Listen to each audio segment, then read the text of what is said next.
Hey guys. Okay, listen, I just want to give you guys, just want to let you guys know what happened with my truck about a couple days ago. I went to the park, did some jogging, parked it for like an hour, came back, was all set to go, and it cranked, didn't turn over.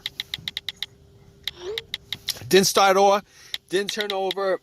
It cranked real strong, did not turn over. So I was thinking it might be the battery, since I haven't changed the battery since I bought the truck. So basically, what I did was, just to test that out, I popped on the headlights, went out, and I didn't even need to go out to check because it was pretty bright. But I went out anyway just to check the headlights, and the headlights were bright. So at that point, what I did was, I was like, okay, can't be 100% sure. So what we're going to do is we're going to pop the hood, and checked out the terminals, checked out to see whether there was any kind of corrosion, any kind of weird stuff that's happening. Because in these situations, it's the first thing you do. Notice that the terminals, the part of the terminal was very corroded, and the negative terminal was kind of corroded, but they were pretty tight though. So what I did was, I took my can of Coke that I was going to drink. I poured it onto the terminals. All right, it fizzed up. A lot of the white bluish stuff pretty much oxidated. Got some napkins, wiped it, and I was pretty sure that, if that was the cause of it, it was clean enough where it would turn over if it was causing it. Went back and tried to start it. It cranked again, cranked a couple of times, did not turn over. So at that point, I was thinking to myself, all right, so the terminals look pretty clean. Let's check the ground. The main ground line, all right? The main ground line is that line, there's the negative cable, all right? Normally, that's the main ground line. It is connected to the frame of your vehicle.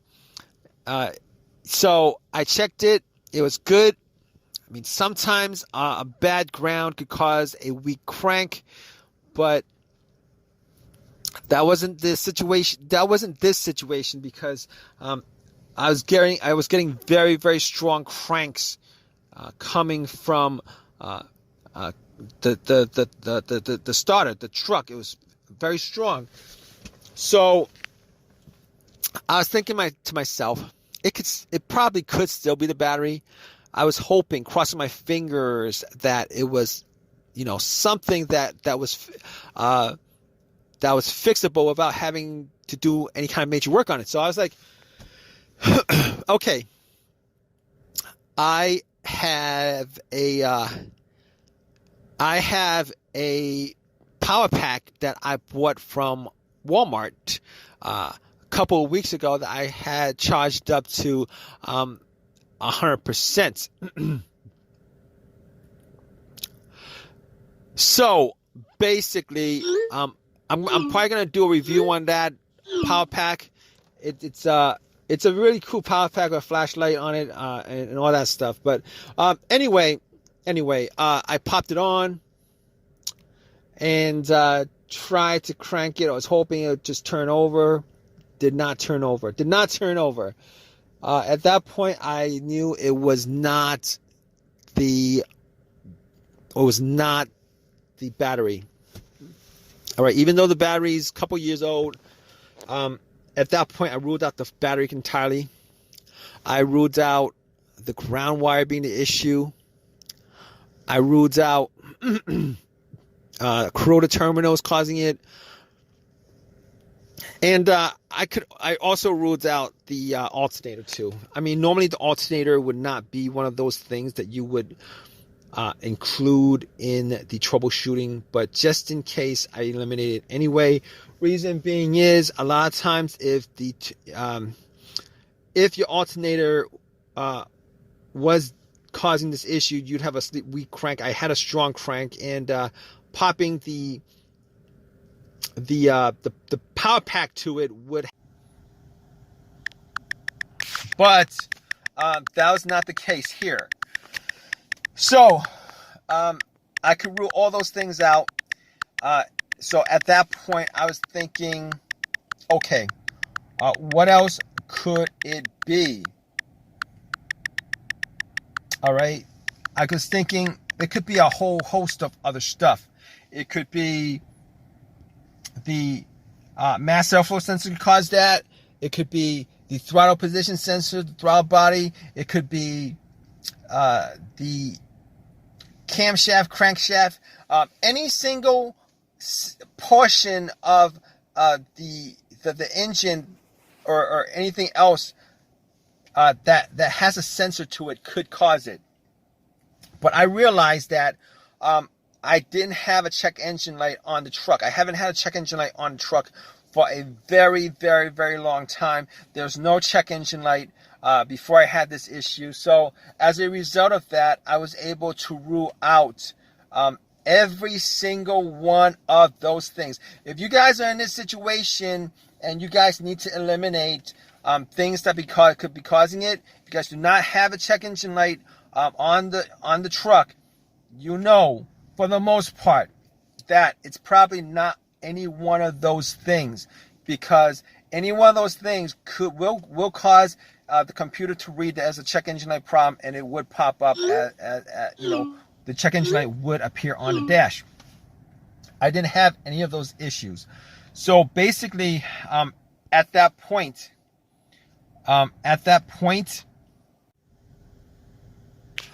right, guys, so I was able to eliminate all those things as a result of that. So if you guys are in this situation and you guys need stuff to eliminate as far as what could be causing it, if you guys do not have a check engine light, just know that for the most part, all those things could be eliminated. Now, there is a rare chance that one of those things could be causing the issue with a no crank, but for the most part, 99% of the time, if you don't have a code, there's no check engine light, there's no code for it, you can eliminate that.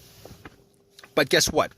I have an OBD2, all right, reader, okay, and I plugged it in anyway. One of those reasons why I plugged it in, knowing that I had no check engine light, was because I want to make sure that there's positively nothing that might be pending, no pending codes, anything like that. Second of all, I just want to make sure also that the computer didn't have any kind of issues reading, had any issues with the ECU, the car's computer, the ECU, the ECM, the PCM, any of the computer system. I was making sure that the computer system was able to have a connection with the car itself. So basically, I plugged it in, made sure that it scanned all the way through. Now, if it did not scan all the way through and it pretty much paused at some point and then does not scan all the way through, you will know that there's probably a connection problem between the car's computer and the car itself. Okay, but here's the thing. It scanned all the way through. It read everything. Did not come up as any kind of issues with... No issues came up. No codes came up. No issues came up. Nothing like that. So at that point, I was fine as far as the car's computer is concerned. I could pretty much eliminate that. These days, you can't always be too sure, particularly with all the electronic gadgets, electronics in the vehicle. Okay, so was able to eliminate that right off the bat. Was able to eliminate that, and then it came up with no codes. Was able to eliminate any other any of those other things that could result in the code. Okay, it was all good. Nothing, so I eliminated all that stuff. So next up after that, next thing up after that, I was thinking to myself, all right, so there's like a limited amount of things that it could be at that point. Could possibly be the fuse box, not the fuse box, but the fuses, the relays, fuel pump, fuel filter. So here's what I did. All right, I was thinking it may have been the fuel pump or the fuel filter. So I was sitting in my truck, and I did the test. The test was to listen for any kind of, when it primes, when the fuel pump primes, you can sometimes hear the motor going off. All right, the motor whizzing. So normally with this test, you would need two people. One person to be right next to the gas cap, with the gas cap off, listening while the second person turns the car to the on position. The on position is the position before it cranks. So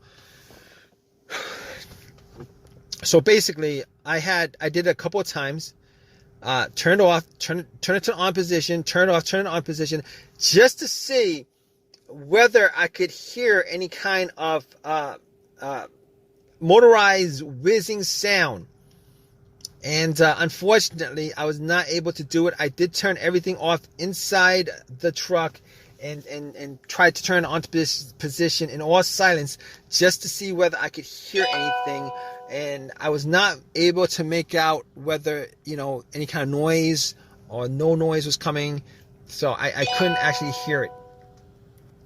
So at that point, I was like, all right, moving on to the fuses and relays. Got to the fuse box, checked out all the fuses, just to see whether there was any fuse that looked like it was blown, whether there was any kind of brownish look to the top of the fuses, whether I could smell any kind of burnt smell around the area. I was not able to make out any issues with the fuses. Now, I did not have a fuse tester with me, so I couldn't tell 100% if that was the issue. So at that point, I was like, okay, let's move on to something more obvious, which is directly associated with the fuel pump itself, the relays. All right. I pretty much eliminated the fuel filter at that point. Because the thing with the fuel filter is, if the fuel filter was clogged, if it was clogged really bad, it could cause this kind of situation, where it cranks but it wouldn't start. However, for the most part, if the fuel filter was clogged, there would still be a little bit of fuel going to the system, and for the most part, a lot of times it'll crank up, crank over, and then it'll die out, it'll stall out, etc., etc. In this situation, I couldn't get it to start at all, to turn over. So at that point, I was like, okay, let's look at the fuel pump relay.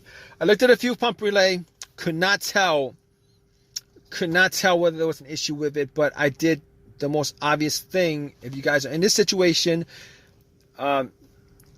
look for a similar relay. I forget what the other relay was, what part it was controlling, but I swapped it out. Crossing my fingers, I swapped it out, went back into my truck, tried to start it. Bam! It actually started up. It ran, and I was so glad because I didn't have to pay or spend time to change out the fuel pump, which would have been a job that I would rather not have done, considering all these other options that I had. considering all the more simpler things that could have caused it. So anyway, at that point, I was able to drive it to AutoZone, got a relay, popped it back in, swapped out the relays, and got one new relay, popped it in, and haven't had that issue since. It's been driving fine. It turns on fine. So I'm 100% sure that it was nothing else associated with this issue besides the fuel the fuel pump relay. All right, guys. So if you guys are in this situation, just go down the list. Go down the entire list as far as what I mentioned. 90% of the time, you could probably fix your issue with what I mentioned. All right, guys. Just eliminate all the stuff that I eliminated. You should be able to get, for the most part, figure out what the issue is. Anyway, if you guys have any comments, please leave a comment in the comment section. Please subscribe and please give me a thumbs up. All right, guys. Take care.